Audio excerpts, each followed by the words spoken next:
তারা যদি সত্যানুসন্ধানের দৃষ্টি নিয়ে ইসলামকে স্টাডি করেন, কোরআনকে তারা পাঠ করেন এবং পড়েন, আমার বিশ্বাস একটা সময় তারা ইসলামের সত্যতাকে খুব সহজে, খুব স্বাভাবিকভাবে উপলব্ধি করতে পারবেন। যেহেতু তিনি একজন সৃষ্টিকর্তায় বিশ্বাস করেন, অতএব সৃষ্টিকর্তার কাছে তার আকুতি থাকা উচিত, প্রার্থনা থাকা উচিত, হে মহান সৃষ্টিকর্তা, আপনি আমাকে গাইড করেন, এবং নিজের বিবেক, বুদ্ধি সবগুলোকে উন্মুক্তভাবে তিনি ব্যবহার করে তিনি কোরআনকে, আল্লাহর দ্বীনকে তিনি বোঝার চেষ্টা করা দরকার। আমাদের একজন অন্য ধর্মাবলম্বী ভাই তিনি একটি প্রশ্ন পাঠিয়েছেন। তার প্রশ্নটাই আমার হাতে সবার আগে আছে, উপরে আছে। আমি সেই প্রশ্নটির উত্তর দিয়ে শুরু করছি। তিনি লিখেছেন, আমি জন্মসূত্রে একজন হিন্দু।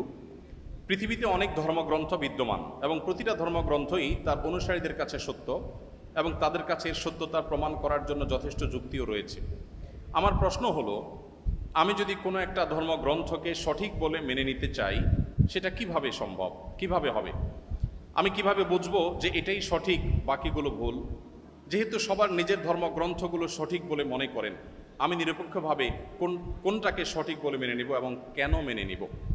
খুবই গুরুত্বপূর্ণ এবং খুবই প্রয়োজনীয় প্রশ্ন করেছেন আমাদের এই ভাই। আমি প্রথমে তাকে ধন্যবাদ জানাই তার প্রশ্নটি আমাদের কাছে উপস্থাপন করবার জন্য। আর এর উত্তরে আমরা বলতে চাই যে দেখুন, আল্লাহ রাব্বুল আলামিন প্রত্যেকটা মানুষকে জন্মসূত্রে, আল্লাহর ভাষায়, আল্লাহ নবী সাল্লাল্লাহু আলাইহি সাল্লামের মাধ্যমে আল্লাহ তাআলা ব্যক্ত করেছেন, ওয়াহী গায়রে মাকতুর মাধ্যমে ব্যক্ত হয়েছে যে কুল্লু মৌলুদিন ইউলাদু আলাল ফিতরাহ, প্রতিটি মানুষ জন্মসূত্রে ঈমানদার হয়ে জন্মগ্রহণ করে। প্রত্যেকটা মানুষের স্রষ্টার প্রতি বিশ্বাস, এটা নিয়েই সে দুনিয়াতে আসে। এই স্রষ্টা সংক্রান্ত যে ধারণা, এটা তার সমাজ, তার পরিবার থেকে যেটা পায় সেটাকেই সে ধারণ করে। বাকি স্রষ্টার প্রতি ধারণার এই বিশ্বাসকে নিয়েই মানুষ জন্মগ্রহণ করে। তার বাবা মা সম্পর্কে আল্লাহ নবী সাল্লাল্লাহু আলাইহি ওয়াসাল্লাম বলেছেন, ইল্লা আন্না আবওয়াহু ইয়াহুদানিহি আও ইউনাসরানিহি আও ইমাজ্জিসানিহি। মানুষ যে বিভিন্ন ধর্মের অনুসারী হয়, এটা তার পরিবার থেকে যে দীক্ষা পায়, পরিবার তাকে যেদিকে গাইড করে সে সেদিকে যায়। বাকি জন্মসূত্রে সে আল্লাহ বা সৃষ্টিকর্তা যে একজন আছেন, সেই এক সত্তার প্রতি বিশ্বাসী হয়েই জন্মগ্রহণ করে। তারপরে সে ডাইভার্ট হয়ে যায় পারিবারিকভাবে যে গাইডেন্স পায় সেই গাইডেন্সের আলোকে। এখন আপনি যখন প্রাপ্তবয়স্ক হন, আপনি যখন দেখবেন যে একাধিক ধর্মগ্রন্থ বা একাধিক ধর্ম পৃথিবীতে আছে, আল্লাহ তাআলা কোরআনে কারিমে বলেছেন, ইন্নাদ-দীনা ইনদাল্লাহিল ইসলাম, আল্লাহর কাছে একমাত্র মনোনীত দিন হলো ইসলাম। এই কথা যখন আপনি জানতে পেরেছেন, তখন আল্লাহ তাআলা আপনাকে যে বিবেক দিয়েছেন, সেই বিবেক খরচ করে আপনি ইসলামকে জানার চেষ্টা করবেন। আমরা যদি কেউ অন্য ধর্মকে জানার চেষ্টা করি, বিশেষ করে আমার যে ভাই প্রশ্ন করেছেন তিনি এবং আরো যারা অন্যান্য ধর্মে আছেন, আমি যদি বলতে চাই যে তারা যদি ইসলামকে জানার চেষ্টা করেন নির্মোহভাবে, তারা যদি সত্যানুসন্ধানের দৃষ্টি নিয়ে ইসলামকে স্টাডি করেন, কোরআনকে তারা পাঠ করেন এবং পড়েন, আমার বিশ্বাস একটা সময় তারা ইসলামের সত্যতাকে খুব সহজে, খুব স্বাভাবিকভাবে উপলব্ধি করতে পারবেন। যেহেতু তিনি একজন সৃষ্টিকর্তায় বিশ্বাস করেন, অতএব সৃষ্টিকর্তার কাছে তার আকুতি থাকা উচিত, প্রার্থনা থাকা উচিত, হে মহান সৃষ্টিকর্তা, আপনি আমাকে গাইড করেন, এবং নিজের বিবেক, বুদ্ধি সবগুলোকে উন্মুক্তভাবে তিনি ব্যবহার করে তিনি কোরআনকে, আল্লাহর দ্বীনকে তিনি বোঝার চেষ্টা করা দরকার। এটা যে কোনো ধরনের মানুষের জন্যই প্রযোজ্য, যে আপনি পারিবারিকভাবে যে দ্বীন পেয়েছেন সেই দ্বীনকে আপনি রপ্ত করেন, বুঝেন। এর পাশাপাশি আরও যে সমস্ত বিষয় আছে সেগুলো ওলামায়ে কেরামের তত্ত্বাবধানে, বিশেষ করে মুসলমান হলে নির্দিষ্ট শর্তে আপনি অন্য ধর্মের গ্রন্থ পড়তে আপনাকে ইসলাম নিষেধ করে না, বিশেষ করে যখন আপনার সেই জায়গাগুলোতে যাওয়ার মতো, বিচরণ করার মতো যথেষ্ট পুঁজি আপনার কাছে থাকবে। অন্য ধর্মাবলম্বী ভাই যারা আছেন তাদেরকে আমরা বলবো যে কোরআন আপনারা নির্মোহভাবে একটু পড়ার চেষ্টা করুন। ফ্রান্সের একজন পলিটিশিয়ান, তিনি একসময় ইসলামের প্রতি অনেক বেশি বিদ্বেষ লালন করতেন। 2009, 10, 11 এই সময়টাতে আমি সোশ্যাল মিডিয়াতে, আমার ফেসবুক আইডিতে তার ছবি, নাম দিয়ে অনেক লেখালেখি করেছি তার ইসলাম বিদ্বেষের কারণে, মুসলমানদের প্রতি বিদ্বেষের কারণে। বেশ কিছুদিন পর, বোধহয় গত কিছুদিন আগে, এক ভদ্রলোক আমাকে দেখালেন ইউটিউবে তার একটা ভিডিও। আমি দেখে তো অবাক হলাম যে এই ভদ্রলোক একজন পলিটিশিয়ান ছিলেন, পাওয়ারফুল পলিটিশিয়ান ছিলেন। তিনি কোরআন এবং নবী করিম সাল্লাল্লাহু আলাইহি সাল্লামের সিরাত, এটাকে অধ্যয়ন করে উনি অধ্যয়ন করেছেন হলো মুসলমানদের দোষ ধরার জন্য, কিন্তু অধ্যয়ন করে তিনি একটা পর্যায়ে ইসলাম গ্রহণ করেছেন। অতএব আমি আমার এই প্রশ্নকর্তা বন্ধুকে বলবো, আপনি দুটি জিনিস, একটি হলো আপনি মুক্ত মন নিয়ে কোরআনে কারিমটা একটু পড়ুন এবং প্রিয় নবী সাল্লাল্লাহু আলাইহি ওয়াসাল্লাম পুরো জীবনীটা একবার পড়ুন। আপনি এটা পড়ার পর, মুক্ত মনে পড়ার পর আপনার বিবেক আপনাকে গাইড করবে যে মুহাম্মদ সাল্লাল্লাহু আলাইহি সাল্লামের যে দিন আল্লাহর পক্ষ থেকে তিনি আমাদের সামনে উপস্থাপন করেছেন, এটা আল্লাহর পক্ষ থেকে আনিত ধর্ম এবং একমাত্র সত্য ধর্ম। এবং ইন্নাদ্দীন ইনদাল্লাহিল ইসলাম, এই আয়াতের মর্ম আপনি উপলব্ধি করতে পারবেন যদি কোরআনটা আপনি নির্মমভাবে পড়েন এবং নবী সাল্লাল্লাহু আলাইহি ওয়াসাল্লামের সিরাতটা আপনি পাঠ করেন। আল্লাহ তাআলা আমাদের সবাইকে হেদায়েতের পথে পরিচালিত হওয়ার তৌফিক দান করুন। এরপর প্রশ্ন হলো, আমরা জানি বিবাহ বহির্ভূত সম্পর্ক হারাম, কিন্তু তবুও একটু ছোট বয়সেই একটা লং ডিস্টেন্স সম্পর্কে জড়িয়ে যাই, সম্পর্কের 5 বছর হয়ে যাচ্ছে, আমি এখনও সামনাসামনি কিংবা ভিডিও কলে তাকে দেখিনি, এখন আমি তাকে বিয়ের জন্য চাপ দিলে সে বলে আমার সেটেল হওয়ার পর বিয়ে করব। কিন্তু আমি চাই এখন আমাদের সম্পর্কের বিয়ের মাধ্যমে হালাল করতে, কিন্তু এখন সে বিয়ে করতে চাচ্ছে না। এই অবস্থা আমার করণীয় কি? ব্যাপার কি? এত খুশি হওয়ার কারণ কি? আমার আগে মুখতার ভাই আলোচনা করতেছিলেন, সবাই দেখলাম খুব খুশি, পরে আমি একটু মনোযোগ দিলাম যে কি ব্যাপার, এত খুশি কারণ কি, দেখলাম যে বিয়ের আলোচনা চলতেছে। অবিবাহিত অবস্থায় বিয়ের আলোচনাটাই সবচেয়ে বেশি খুশির কারণ। মাশাআল্লাহ, ভালো। যে ভাই প্রশ্ন করেছেন তাকে বলতে চাই, ইসলাম বিবাহ বহির্ভূত সম্পর্ককে হারাম করেছে। ইসলাম কেন বিবাহ বহির্ভূত সম্পর্কে হারাম করেছে সেটা আল্লাহ তাআলা ভালো জানেন। তবে আমরা এটুকু কথা বলতে পারি যে এর চাইতে আধুনিক হওয়ার কোনো সুযোগ আপনার নাই। আপনি বলবেন যে একজন প্রাপ্তবয়স্ক নারী পুরুষ তারা উভয়ে যদি সম্মত হয় তাহলে তাদের শারীরিক সম্পর্ক করতে দোষ নাই, কারণ এখানে কারোর অধিকার নষ্ট হচ্ছে না। এরকম কথা আমরা অনেককে বলতে শুনি। আমি তাদের উদ্দেশ্যে বিনীতভাবে বলতে চাই, আপনি বিবাহের আগে কারোর সাথে কোনো রিলেশন করলেন, কোনো সম্পর্ক করলেন বিবাহ ছাড়া, আপনার জীবনে পরবর্তীতে যদি অন্য কারোর সাথে বিয়ে শাদী হয়, এই যে যার সাথে আপনি শারীরিক সম্পর্ক করলেন বা মানসিক সম্পর্ক করলেন বা কোনো ধরনের সম্পর্ক আপনি তার সাথে স্থাপন করলেন, এই যে আপনার আদান প্রদান, এই যে আপনি ভালোবাসা তার সাথে বিনিময় করলেন, পরবর্তীতে আপনার জীবনে যিনি ফিরে আসবেন, এটা কি তার প্রতি এক ধরনের অবিচার না? আমি কি বোঝাতে পেরেছি? আমি কি বোঝাতে পেরেছি? আপনি এখন যার সাথে সম্পর্ক করছেন, রিলেশন করছেন, আপনার জীবনে যে বৈধ জীবন সঙ্গী বা সঙ্গিনী আসবেন, আপনি যদি আগে কারোর সাথে সম্পর্ক করে থাকেন, কারোর সাথে আপনার যদি ভাব বিনিময় হয়, ভালোবাসা যদি আদান প্রদান করেন, তাহলে পরবর্তীতে যে ভালোবাসাটা আদান প্রদান করছেন এর মধ্যে দুইটার যে কোনো একটা রিয়েল আর একটা ফেক। হয় আপনার স্ত্রীকে আপনি অনেক বেশি ভালোবাসছেন আর আগেরগুলো সব আপনার ভুল ছিল, আর না হলে আগেরটা আপনার সঠিক ছিল, এটা ভুল। নিশ্চয়ই কোন দুইটার একটা, নাকি? দেখুন, আপনি আপডেটেড হতে পারবেন, তবে ইসলামের চেয়ে বেশি না। আপনি আপডেটেড হতে পারবেন, তবে ইসলামের চেয়ে বেশি হওয়ার সুযোগ নাই। আপনি বিবাহ বহির্ভূত সম্পর্ককে বৈধ করার জন্য বলেন যে সম্মতি আছে কিনা, সম্মতি থাকলে দুইটাকে আপনি বৈধ মনে করছেন। আর আপনার চরিত্রকে, আপনার যে জীবন সঙ্গী আসবে, জীবন সঙ্গিনী আসবে, তার জন্য সংরক্ষণ করে রাখার কথা ইসলাম বলে। আপনি নিজেকে সেভ করে রাখবেন, নিয়ন্ত্রণ করবেন, কন্ট্রোল করবেন, ওই সেই বৈধ ভালোবাসা যার সাথে হবে তাকে সব উজাড় করে দেওয়ার জন্য। এই জন্য যারা ইসলাম প্র্যাকটিস করে, যারা হালাল হারাম মেনটেন করে চলে, যাদের যৌবনে, যাদের জীবনে কোনো কালিমা নেই, এই মানুষগুলোর চাইতে পিওর কোনো মানুষ সমাজে হওয়ার কোনো সুযোগ নেই। আর যে সমস্ত যুবক এখন ঠিক এত আসতে কেন, যে সমস্ত যুবকেরা তাদের যৌবনকে কালিমায় মিশ্রিত করে ফেলেছেন, আমি তাদেরকে, আপনাদের প্রতি শ্রদ্ধা আমার আছে, সেই সাথেও বলি, তাদেরকে আমি বলি যে ডায়রিয়া রোগে আক্রান্ত রোগীর মতো তারা। যেখানে কোনো কিছু দেখেছেন সেখানে তিনি কাত হয়ে পড়েছেন, সেখানে দুর্বল হয়ে পড়েছেন, সেখানে বসে পড়েছেন, সেখানে কন্ট্রোল হারিয়ে পড়েছেন, সেখানে ডাইরেক্ট হয়ে গেছে। আর একজন মুত্তাকি পরহেজগার যুবক, তিনি অপেক্ষা করেন, তার সামনে হারাম সম্পর্ক করার হাতছানি আসে, তিনি বলেন যে আল্লাহ দেখছেন আমার এই বৈধ ভালোবাসাকে আমি জমিয়ে রাখছি।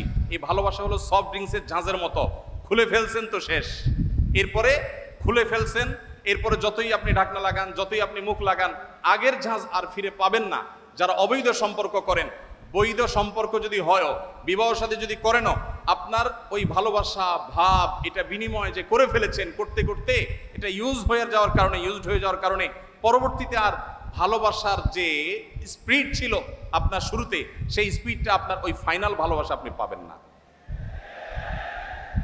এই জন্য তুলনামূলকভাবে যারা তাদের যৌবনকে, চরিত্রকে হেফাজত করে রাখতে পেরেছে, দাম্পত্য জীবনে তিনি ছেলে হন, তিনি মেয়ে হন, তিনি নারী হন, তিনি পুরুষ হন, তার সব ভালোবাসা তো রিজার্ভ থাকে, একটু ইউজড হয় নাই, সবটুকু একেবারে ইনটেক, সবটুকু একেবারে ওই যে ঝাঁজ যেরকম আটকানো আছে বোতলের মধ্যে আটকানো, বিবাহের পর তার সকল ভালোবাসা উজাড় করে জীবন সঙ্গী সঙ্গিনীকে দিতে পারেন। এই জন্য যারা আপনাদেরকে প্রেমের ট্রেনিং দেয়, অর্থাৎ বিবাহ বহির্ভূত ভালোবাসার প্রশিক্ষণ দেয়, আপনি অ্যানালাইসিস করে দেখবেন সমাজে দাম্পত্য জীবনে সবচেয়ে দুঃখী হয় তারা সবচেয়ে বেশি।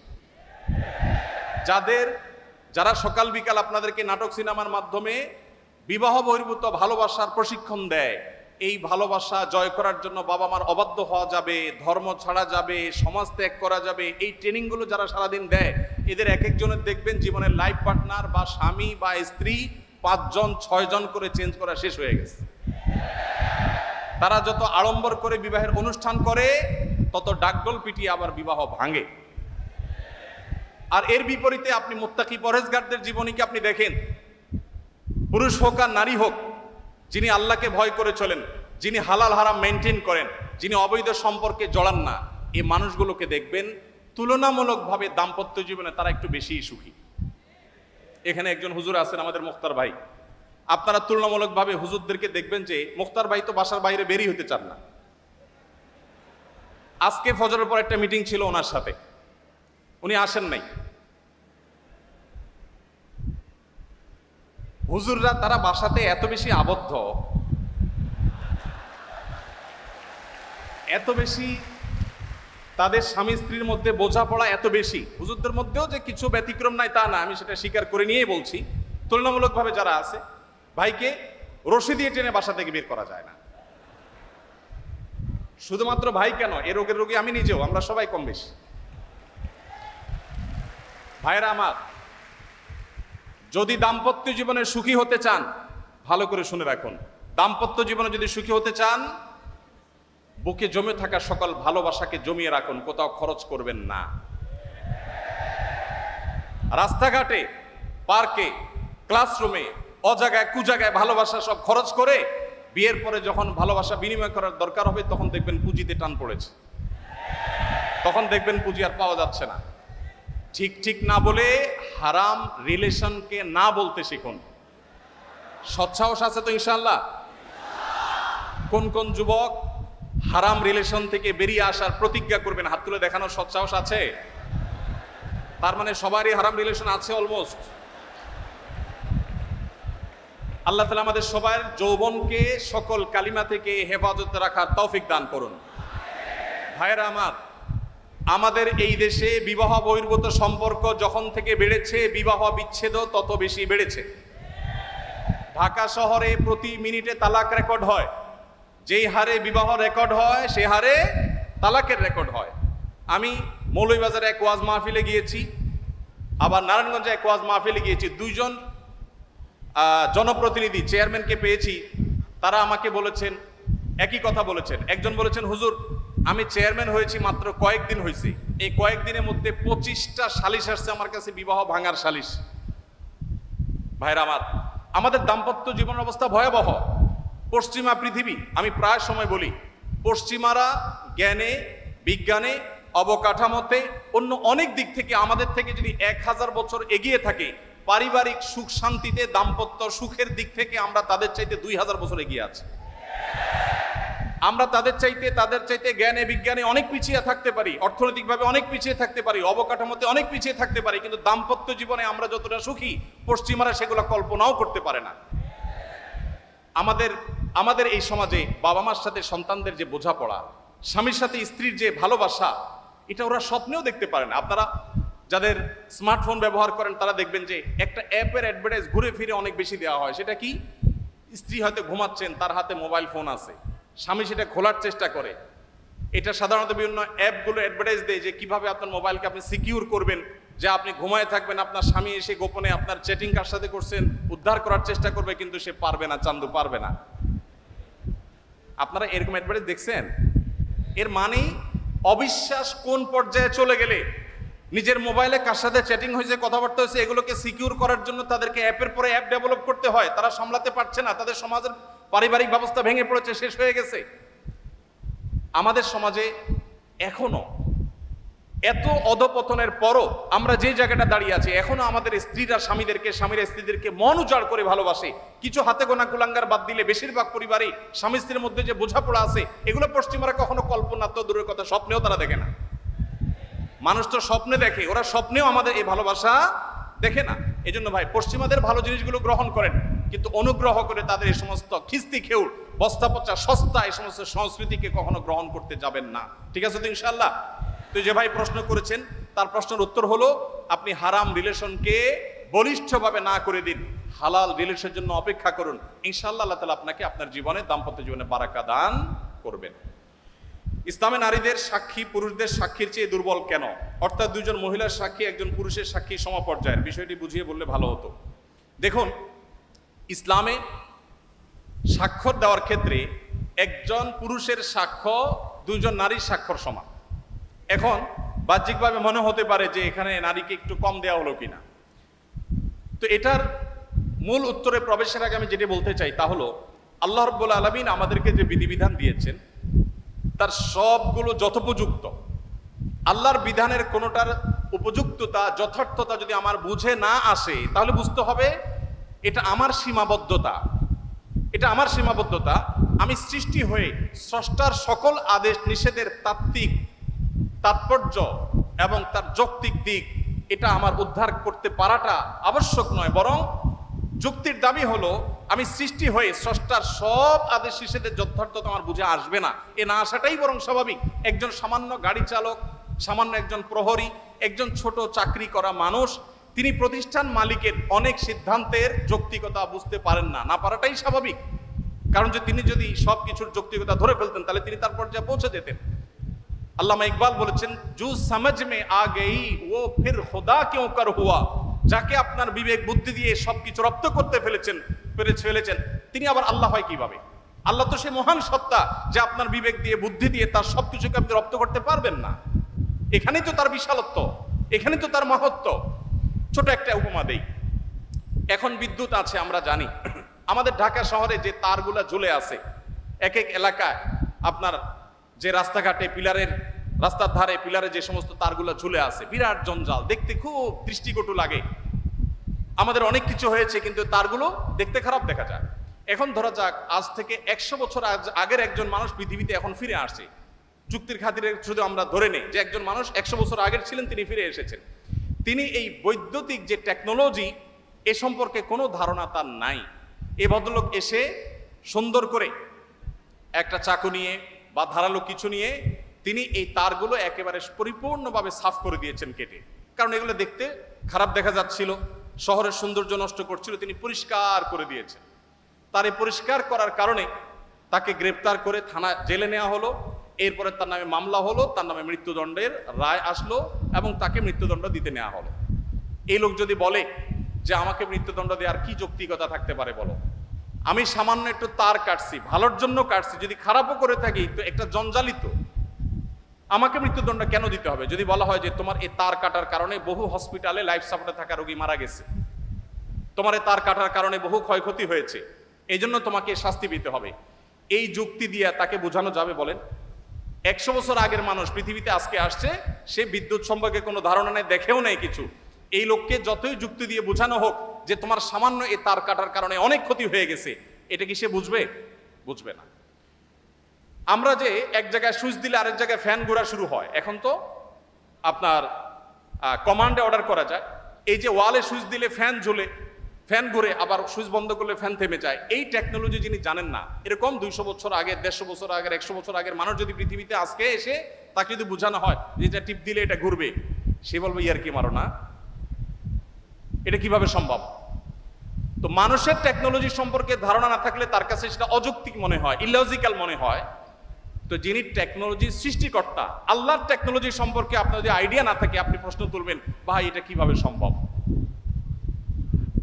আমরা একবার সুবহানাল্লাহ বললে এতগুলো গাছ হয়ে যায়, জান্নাতে এটা এটা হয়ে যায়, এগুলো শুনে আমাদের মনে প্রশ্ন জাগতে পারে কিভাবে সম্ভব? মুখ দিয়ে সুবহানাল্লাহ বলবো আর ওখানে গাছ হয়ে যাবে, কেমনে সম্ভব? এখন আপনারা ভয়েস কমান্ড সম্পর্কে জানেন। ভয়েস কমান্ড এমনভাবে সেট করা সম্ভব যে এখান থেকে আপনি ভয়েস কমান্ড দিবেন, আরেক জায়গায় কাজ শুরু হয়ে যাবে। সম্ভব না? সম্ভব না। তো মানুষের টেকনোলজি যদি এই হয়, তাহলে আল্লাহর টেকনোলজি কি না হতে পারে। তো এই জন্য ভাইকে আমি প্রশ্ন উত্তরে প্রথমে বলতে চাই, আমি হয়তো একটা যুক্তি আপনাকে দিতে পারবো। সবচেয়ে বড় যুক্তি হলো আল্লাহ রাব্বুল আলামিন নির্দেশ করেছেন মেয়েদের দুজনের সাক্ষ্য পুরুষদের একজনের সাক্ষ্যের সমান। এর পেছনে যুক্তিকতা কি, তাৎপর্য কি, যথার্থতা কি, আমার বুঝে আসুক আর না আসুক এটাই সত্য, এটাই বাস্তবতা, এর নামই ঈমান। আর যদি বলেন যে আমার বুঝে আসলে আমি মানবো, না বুঝে আসলে মানবো না, তাহলে তো আল্লাহর প্রতি ঈমান আনলেন না, আপনার বুঝের প্রতি ঈমান আনলেন। যাই হোক, এখানে সাক্ষ্যের একটা ব্যাপার হলো যে সাধারণত সাক্ষ্য দেওয়ার যে বিষয়গুলো ঘটে এগুলো পুরুষরাই সাধারণত দেখে, মেয়েদের দেখার পসিবিলিটি কম থাকে। তারা থাকেন পর্দায়, তারা থাকেন বাসা বাড়িতে, তারা থাকেন নিজস্ব আঙ্গিনা, নিজস্ব আলোয়। পুরুষদের সাক্ষ্য দেওয়ার সম্ভাবনা এবং তাদের সাক্ষ্য দেওয়ার সুযোগ অনেক বেশি থাকে, নারীদের জন্য সেটা অনেক কঠিন থাকে। তারা থাকেন পর্দার মধ্যে, তাদের পর্দার মধ্যে থেকে সাক্ষ্য দেওয়ার জন্য সংশ্লিষ্ট বিষয়ে দেখা, প্রত্যক্ষ করা তুলনামূলকভাবে একটু কঠিন এবং সম্ভাবনা অনেক কম। হয়তো সেই কারণে দুইজন নারীর সাক্ষ্যকে একজন পুরুষের সাক্ষ্যর সমান ধরা হয়েছে, ধর্তব্য করা হয়েছে। এর বাইরে আরো বহু যৌক্তিকতা বিভিন্ন গবেষকরা, বিশ্লেষকরা দিয়েছেন। আমি মূল সূত্র সেটাই বললাম যে আল্লাহ তাআলা যেটা বলেছেন এর চেয়ে যৌক্তিক আর কিছু হতে পারে না। অনেক সময় বিশ্ববিদ্যালয়ের বাস, যেমন নামাজ পড়তে গেলে বাস চলে যাবে কিংবা বাসে সবাই মানবে না, পরবর্তী বাসের জন্য বসে থাকলে বাসায় যেতে দেরি হয়ে যাবে, মানে আশুলিয়া থেকে নারায়ণগঞ্জ, আবার পরের দিন সকালে ক্লাস থাকে, ফজর পড়েই রওনা দিতে হয়, এমন সময় মাগরিবের নামাজ কি বসে আদায় করা যাবে? দেখুন, মুসলমানের কাছে নামাজের চাইতে গুরুত্বপূর্ণ কোনো বিষয় নাই। নামাজ হলো মুসলমানের কাছে সবচেয়ে গুরুত্বপূর্ণ বিষয়। বিধায় নামাজের জন্য যদি আপনার একটু দেরি করে যাওয়া লাগে, একটু পরের বাসে যেতে হয়, 1 ঘন্টা পরে বাসায় পৌঁছেন, তাহলে তাই করতে হবে। প্রয়োজনে আপনি বাস থামিয়ে পথে নেমে যেতে হবে যদি টাইম চলে যায়, কারণ ইন্নাস সালাতা কানাত আল মুমিনিনা কিতাব মাওকুতা, নির্দিষ্ট সময় নামাজ পড়তে হবে। বিধায় আপনি নেমে নামাজ পড়ে নেবেন, এরপরে আপনি প্রয়োজনে নিজের গাঁটের টাকা দিয়ে অন্য বাসে যাবেন।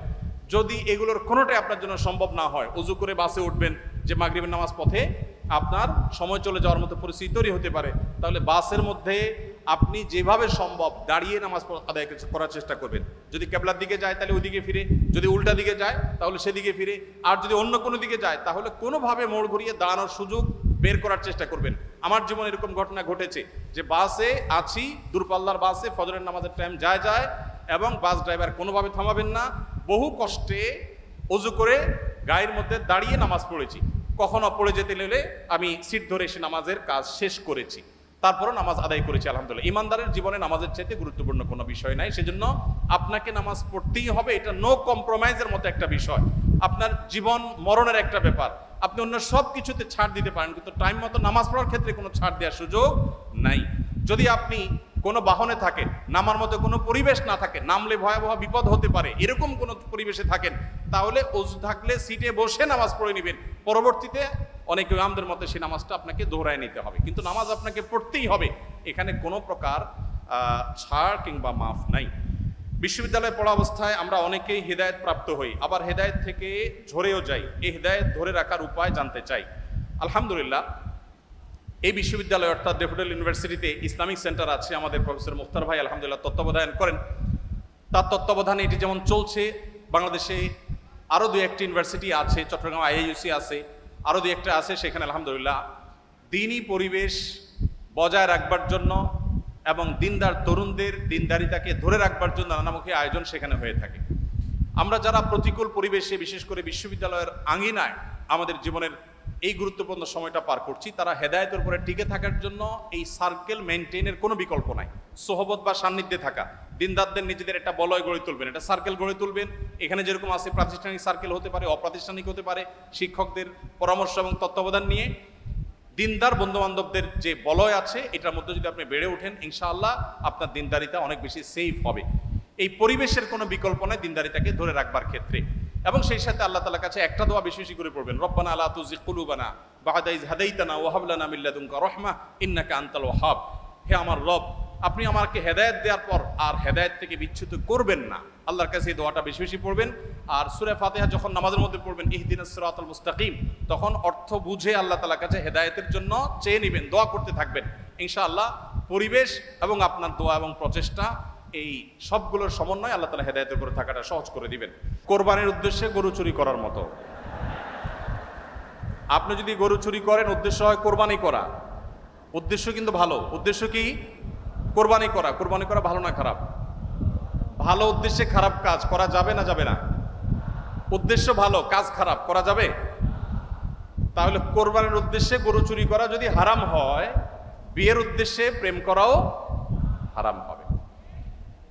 একজন মানুষ অন্য ধর্মাবলম্বী, আমার হিন্দু ভাই বোন, তাকে আমি ইসলামের সৌন্দর্যের পথে আহ্বান করব, ইসলাম সম্পর্কে তাকে বোঝার জন্য বই পুস্তক গিফট করব, তাকে দাওয়াত দিব।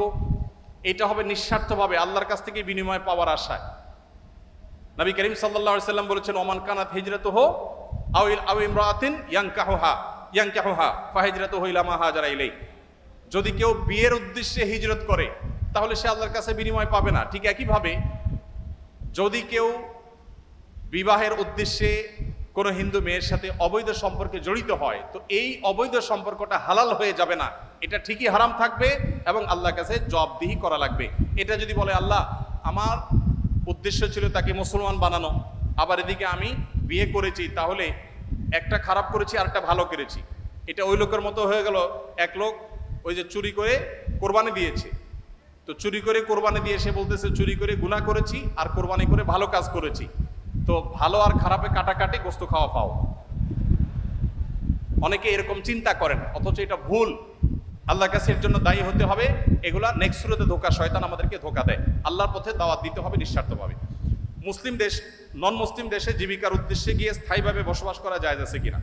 আপনি যদি কোনো নন মুসলিম দেশে জ্ঞান অর্জন করতে যান, পড়ালেখা করতে যান, ব্যবসার কাজে যান, বিশেষ কোনো কাজে যান, সেটা অবশ্যই জায়েজ আছে। যদি কোনো নন মুসলিম দেশে আপনি স্থায়ীভাবে বসবাস করতে যান, তাহলে সেখানে গিয়ে স্থায়ীভাবে বসবাস করা এটা আপনার জন্য জায়েজ হবে তখন যদি আপনার উদ্দেশ্য হয় দ্বীনের দাওয়াত দেওয়া। সাহাবীদের অনেকে বিভিন্ন দেশে গেছেন, সেখানে দাওয়াতে কাজ করতে করতে সেখানে মারা গেছেন, তাদের কবর সেখানে আছে, টার্কিতে আছে, চায়নাতে আছে, বিভিন্ন দেশে আছে। তো এখান থেকে বোঝা যায় যে আপনি যদি নন মুসলিম দেশে যান, আপনার মূল উদ্দেশ্য হবে আমি সেখানে গিয়ে আল্লাহর দ্বীনের দাওয়াত দেব মানুষকে, দায়ী হব। দায়ী হওয়ার যোগ্যতা অর্জন করলেন, দাওয়াতের কাজ করলেন। এই কাজের মাধ্যমে আপনি সেখানে যদি থাকেন, তাহলে থাকাটা শুধু জায়েজ হবে না, মূল উদ্দেশ্য দাওয়াত হলে এই থাকাটা বরং ইবাদত এবং সওয়াবের কাজ হবে ইনশাআল্লাহ। আর যদি দাওয়াত দেওয়ার উদ্দেশ্য না হয়, একটু হালুয়া রুটি খাইলেন, একটু ভালো লাইফস্টাইল সেখানে আপনি পাইলেন, এই সমস্ত উদ্দেশ্যে যদি আপনি নন মুসলিম দেশে যান, তাহলে সেখানে গিয়ে আপনার ইমানের উপরে টিকে থাকাটা চ্যালেঞ্জিং হবে। নবী সাল্লাল্লাহু আলাইহি সাল্লাম বলেছেন, এইরকম ব্যক্তি সে ইহুদি হলো না নাসারা হলো না খ্রিস্টান হলো, যদি সে মুশরিকদের মধ্যে, আহলে কিতাবদের মধ্যে সে বসবাস করে, অর্থাৎ মুসলিম প্রধান দেশে সমাজে বসবাস করে, তাহলে তার ইমান থাকলো কি থাকলো তার ব্যাপারে কোনো দায় দায়িত্ব আমার নেই। আপনারা জানেন, এরকম যারা আছেন তাদের একটা জেনারেশন ধরে রাখতে পারেন, পরের জেনারেশন তারা বেঈমান হয়ে যান নিজের অজান্তে। অতএব এর জন্য আল্লাহর কাছে কিন্তু দায়ী হতে হবে যে আমার সন্তানদেরকে কোন পরিবেশে রেখে যাচ্ছি, সেখান থেকে সেই ইমানের উপর যদি টিকে থাকতে না পারে, আল্লাহর কাছে কিন্তু আমার দায় বহন করতে হবে।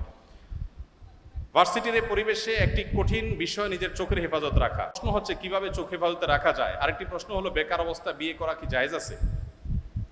চোখের হেফাজত করার জন্য যে কয়েকটা উপায় আছে, তার মধ্যে একটা হলো বিয়ে। নবী সাল্লাল্লাহু আলাইহি সাল্লাম বিবাহ করার ফজিলত বর্ণনা করতে গিয়ে বলেছেন, ফাইন্নাহু আগাদ্দু লিল বাসারি ওয়া আহসানু লিল ফারাজি।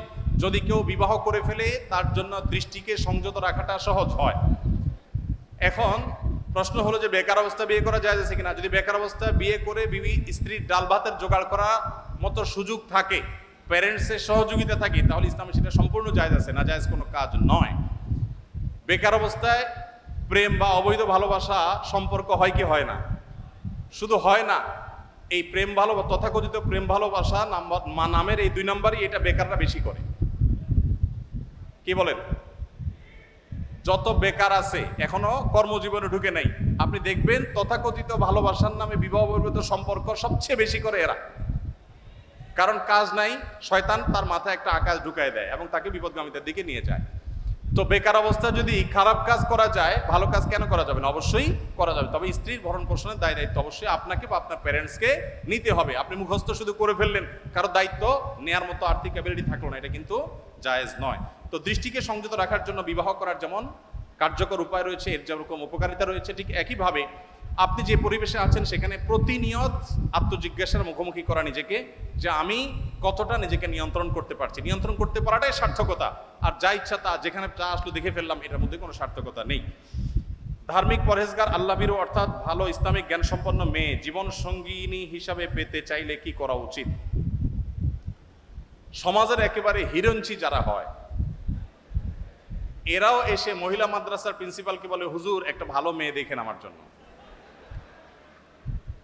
এখন সময়টা এরকম হয়ে গেছে, সবাই বিয়ের জন্য একটা করে রাবেয়া মুসরি খোঁজে, মানে একটা ভালো মেয়ে খোঁজে, কিন্তু নিজে ভালো হওয়ার কোনো মুরদ নাই।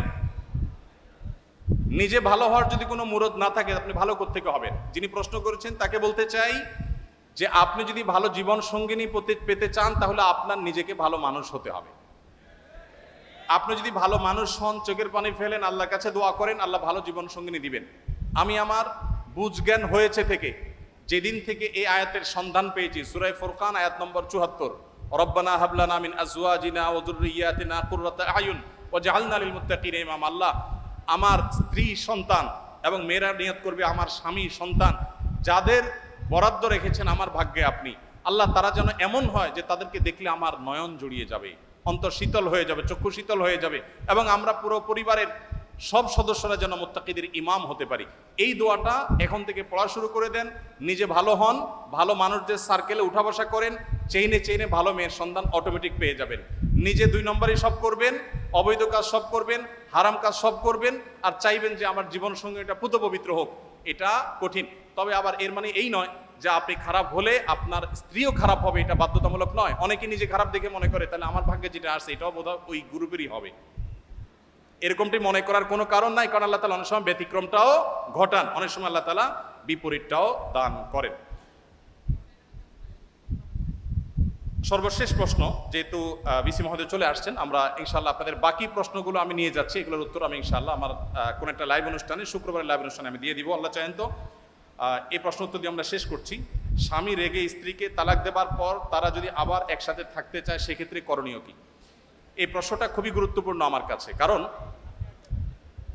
তালাকের পর, বিচ্ছেদের পর বেশিরভাগ দম্পতি একটা পর্যায়ে এসে আলেমদের কাছে ধর্ণা দেন এবং পুনরায় সংসার করার কোনো উপায় আছে কিনা তারা জানতে চান। এটাই হলো বাস্তবতা। যত যৌক্তিকতা দেখান, যত কথা বলেন তালাকের পক্ষে, আপনি যত কিছু বলেন, একটা পর্যায়ে বিচ্ছেদের পর 2 বছর, 5 বছর, 6 মাস, যে কোনো একটা সময়ের পর দেখা যায়, এটা আমার অভিজ্ঞতা, যে মানুষ তালাক দিয়েছে, এখন তারা একসাথে থাকতে চায়। এখন প্রশ্ন হলো এই সুযোগ আছে কিনা? উত্তর হলো অবশ্যই আছে, তবে তালাকটা সেভাবে দিতে হবে। আমাদের বাংলাদেশে বিশেষ করে তালাক দেওয়ার ক্ষেত্রে যে একটা বাজে প্র্যাকটিস, সেটা হলো তালাক দেওয়ার ক্ষেত্রে এমনভাবে তালাক দেওয়া হয় যে পুনরায় ফিরিয়ে নেওয়ার মতো সুযোগ রাখা হয় না। অর্থাৎ আপনি যদি 3 বার তালাক দিয়ে থাকেন, 3টা তালাক দিয়ে ফেলেছেন, তাহলে আপনার আর একসাথে থাকার সুযোগ নেই। আপনি যদি 1 তালাক দেন, তাহলে বিচ্ছেদ হয়ে গেল 2 বছর, 4 বছর, 6 বছর পর, এমনকি অন্য জায়গায় সংসার করার পর অথবা বিচ্ছিন্ন থাকার পর আবার একত্র হতে চাইলে অপশন খোলা আছে। আপনি জীবনে আরো 1 বার তালাক দিয়েছেন, আরো 1 বার অপশন থাকবে আপনার কাছে। কিন্তু যদি আপনি 3টা তালাক দিয়ে দেন, তাহলে আপনার আর অপশন থাকবে না। এই জন্য অনুগ্রহ করে স্বামী স্ত্রীর মধ্যে কখনো যদি কলহ হয়, ভুল বুঝাবুঝি হয়, আল্লাহর ওয়াস্তে কথায় কথায় তালাক মুখে উচ্চারণ করবেন না। এটা খুব ঠান্ডা মাথায় পরামর্শ করে তারপর সিদ্ধান্ত নেবেন, এবং দিতে হলে সর্বোচ্চ 1 তালাক। একটা তালাক যদি দেন, তাহলে বিচ্ছেদ ঠিকই হয়ে যাবে, কিন্তু আবার ফিরে আসার অপশন থাকবে।